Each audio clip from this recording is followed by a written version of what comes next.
देश की सुरक्षा, देश के सैनिकों की तैयारी, सुरक्षा के संबंध में देश की तैयारी, ये कोई राजनीतिक विषय नहीं है। ये ऐसा विषय नहीं है जिसमें राजनीतिक दल एक दूसरे के ऊपर प्रहार करते रहें, क्योंकि कुछ समस्याएं ऐसी हैं जो कई वर्षों से हैं और कुछ अच्छी व्यवस्थाएं भी ऐसी बनी हैं जो कई दशकों से बनती चली आई हैं। आज भी विश्व की एक बहुत बड़ी सेना में से हमारी सेना है, और जब जब इस देश के ऊपर संकट आया है तो कोई एक ऐसा उदाहरण नहीं है कि सेना की जो जिम्मेवारी रहती है सेना ने उसको निभाया ना हो। आज भी सैनिकों के सामने कई चुनौतियां आती हैं। सिंधिया जी अभी जिक्र कर रहे थे कि एक बहुत बड़ी अंतर्राष्ट्रीय सीमा है, एक बहुत बड़ी समुद्र की सीमा है, समुद्री तट है।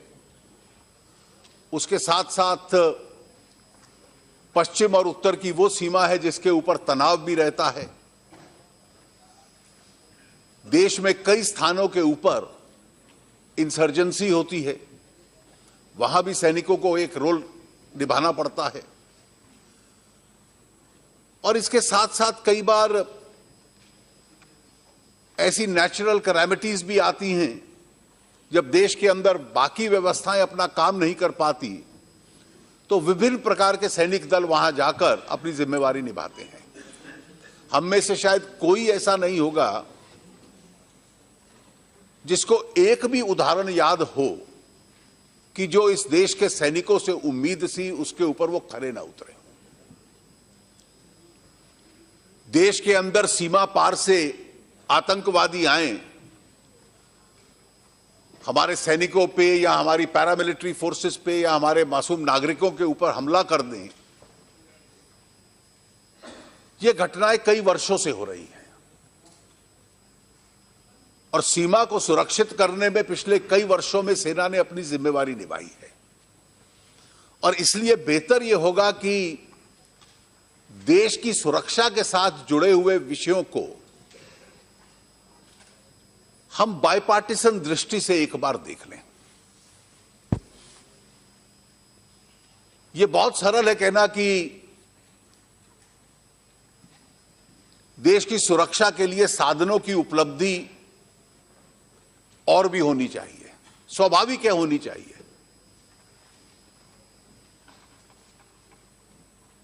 लेकिन एक व्यवस्था जो पहली सरकार में भी थी उसको सुधारने का हम लोग प्रयास कर रहे हैं।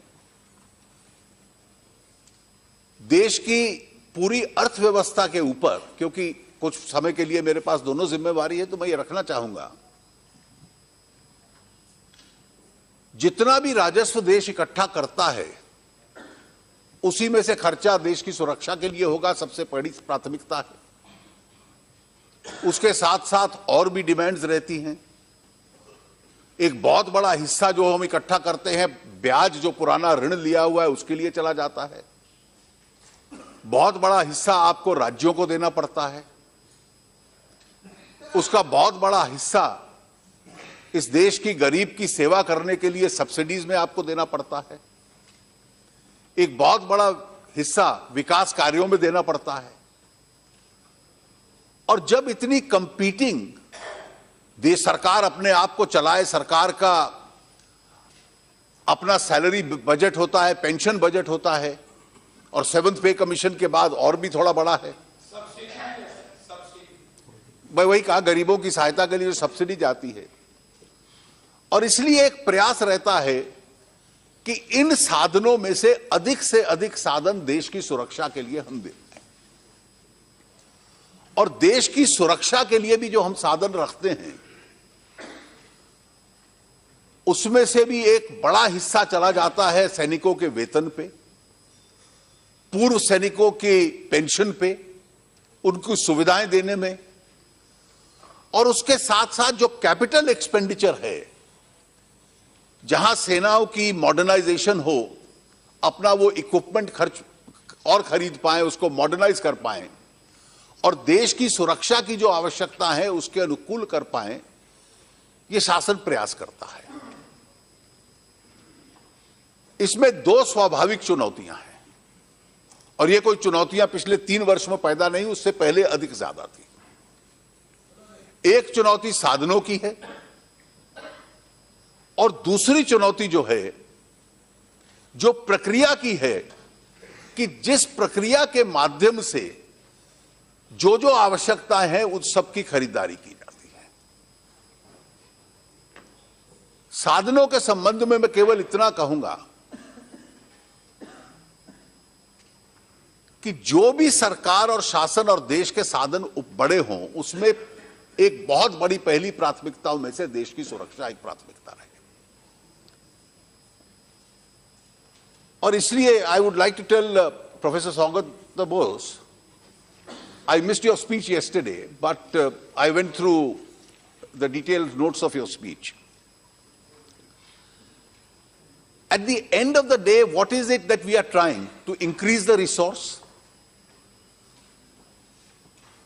Now, how do you increase the resource?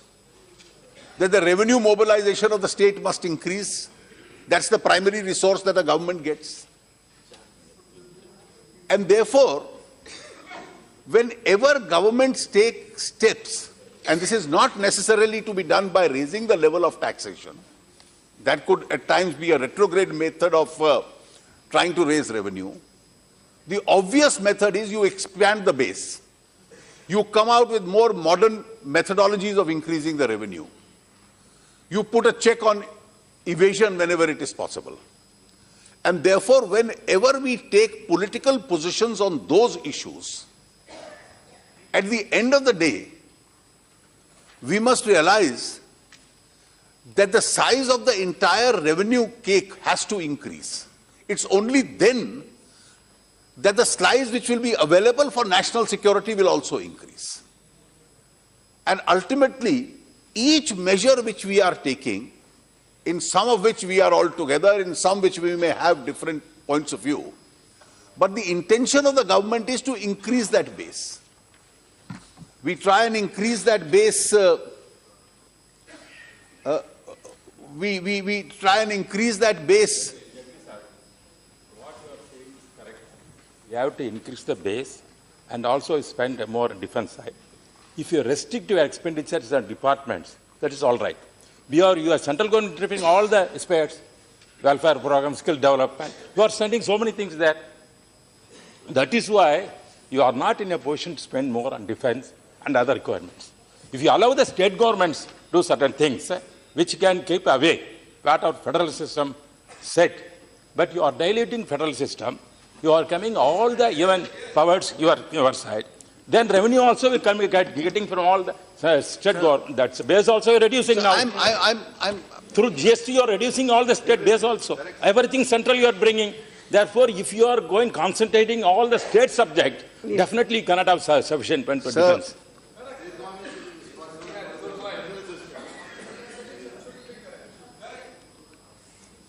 You gave two illustrations, and let me respectfully disagree with both. Ultimately, the choice is not between defense expenditure and skill development. India will need both. And therefore, you can't say, let us stop the skilling program. At the end of the day, you still have a very large population.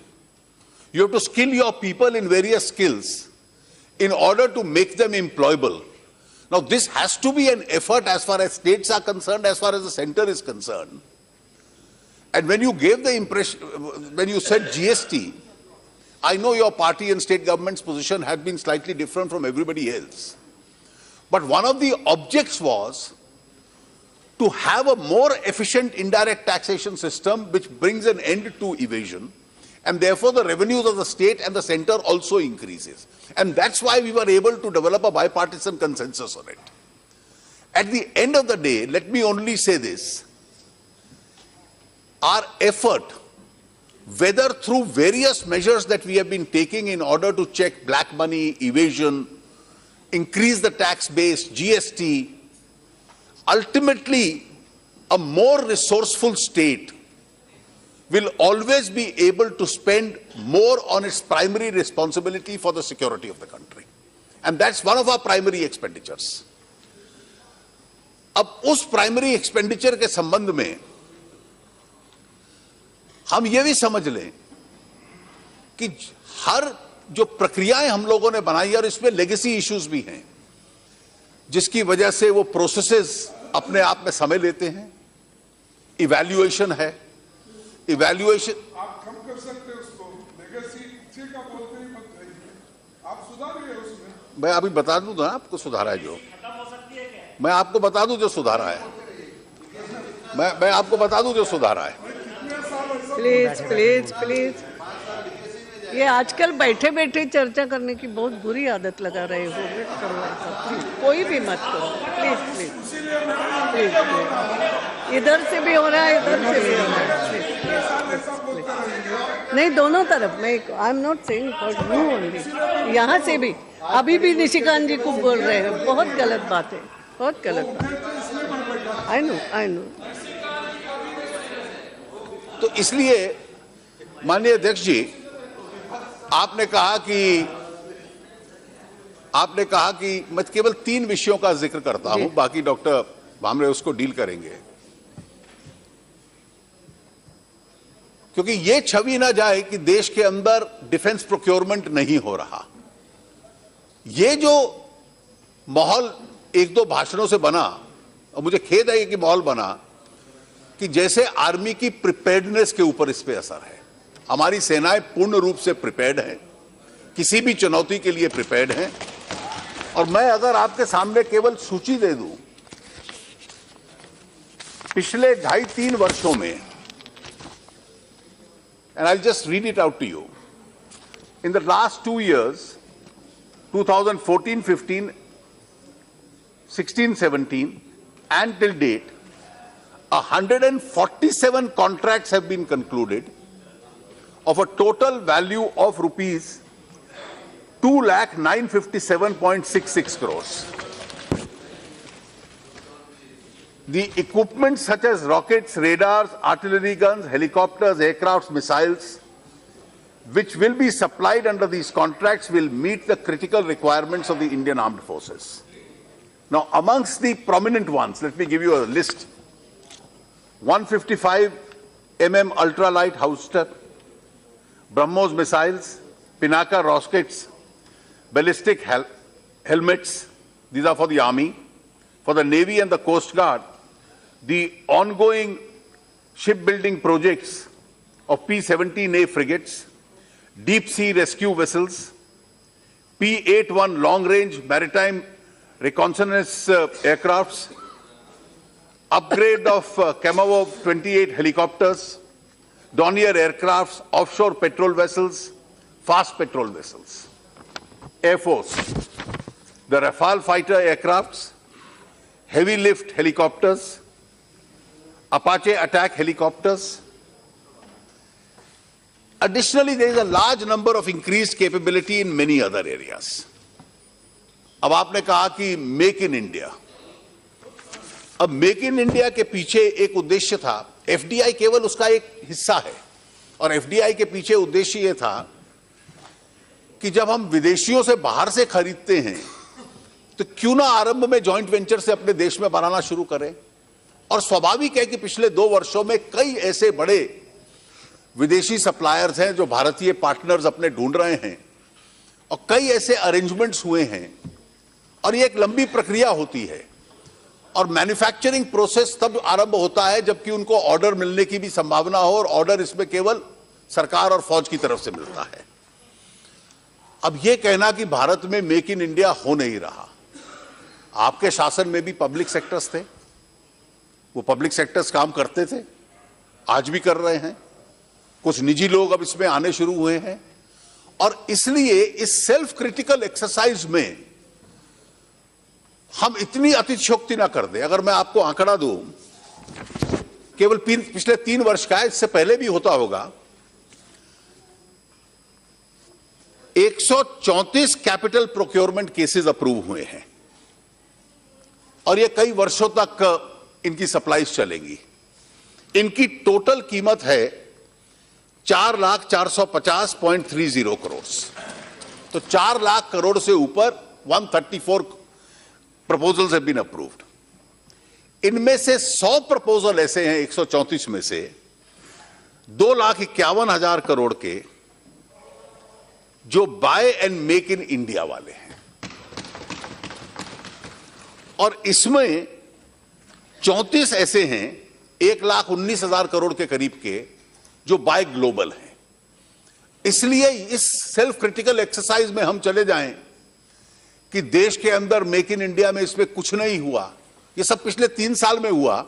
स्वाभाविक है कि इसकी जो प्रक्रिया होगी पहले से आरंभ हुई होगी, जो प्लांट्स होंगे, जो इसमें पीएसयूज भी होंगे जो पहले से काम कर रहे हैं, स्टेट कंपनीज है जो पहले से काम कर रही हैं, और अब जो एफडीआई पॉलिसी हम लोगों ने और ओपन आउट की है, तो उसके बाद निजी लोग भी इस प्रक्रिया में आने लग पड़े हैं। जो प्रोक्योरमेंट का प्रोसीजर था, जो डिफेंस प्रोक्योरमेंट पॉलिसी है 2016 की, उसमें भी समय सीमाएं जो लगती थी, जो खड़गे जी विषय उठा रहे थे, उसको थोड़ा कंप्रेस किया गया है। कंप्रेस करने के पीछे एक उद्देश्य यह है कि इवैल्यूएशन ठीक हो जाए, उस इवैल्यूएशन के साथ साथ जो प्राइस डिटर्मिनेशन है उसका सही हो जाए, प्राइस डिटर्मिनेशन के साथ साथ प्रोसेसेस के अंदर ट्रांसपेरेंसी रहे, क्योंकि ये एक ऐसी परचेजेस होती हैं जिसमें कई बार ट्रांसपेरेंसी अगर इसमें जिस पे असर पड़ता है तो एक विश्वसनीयता का प्रश्न खड़ा हो जाता है और बड़ा विवाद खड़ा हो जाता है। इन तीनों को मद्देनजर रखते हुए समय को कंप्रेस किया जाए। अब ओआरओपी का आपने विषय उठा दिया। ओआरओपी के संबंध में 2014 के इंटरिम बजट में फरवरी में 500 करोड़ रुपया प्रावधान किया गया था, नॉमिनल लिप सर्विस। अप्रैल 2014 में जब चुनाव चल रहा था और यह विषय गरमाया था, तो यह विषय एक कमेटी को दे दिया गया। इसको लागू करने का काम 7 नवंबर 2015 को हमारी सरकार ने किया, और 7 नवंबर 2015 को जो किया कि एक ही रैंक में जो कोई व्यक्ति है, कभी भी उसका रिटायरमेंट हुआ हो, उसको एक जैसी पेंशन मिलेगी, और यह पेंशन जो उसकी फिटमेंट होगी, जो सिविलियन कर्मचारियों के संबंध में पे कमीशन हर 10 साल बाद करता है, सेना के लोगों के संबंध में हर 5 साल बाद इसको हम लोग रिव्यू करेंगे। अब इसमें हजारों करोड़ रुपए का रिकरिंग एक्सपेंडिचर है, हर साल का है, और एक बहुत बड़ा एरियर्स था। एरियर्स 4 किस्तों में देने थे, 2 किस्तें दी जा चुकी हैं, तीसरी अब हम लोग देने वाले हैं। 7th पे कमीशन से जो एनोमलीज आई उसको एक कमेटी को रेफर कर दिया गया। कमेटी एक एडवांस स्टेज पे है और उसमें अपनी कार्रवाई करेगी। तो मैं केवल इतना ही आग्रह करना चाहूंगा कि जो प्रोक्योरमेंट की पूरी प्रक्रिया है, जिस पे तैयारी निर्भर करती है, उसकी एक व्यवस्था है, वो व्यवस्था चल रही है, उसको और तेज करने का प्रयास है, और कोई भी क्रिटिकल रिक्वायरमेंट हमारी आर्म्ड फोर्सेस की होगी, चाहे कहीं दूसरा खर्चा हमें कम भी करना पड़े, उसके साथ कोई समझौता करने का प्रश्न नहीं उठता। भारत के अंदर अनेक उन्नत नस्ल की गायें हैं, जिनको चुरा करके ले जा करके विदेश वाले क्रॉस करा करके होलेस्टीन, फ्रीजियन, ये कौन कौन गाय बना करके फिर हम वापस लाते हैं।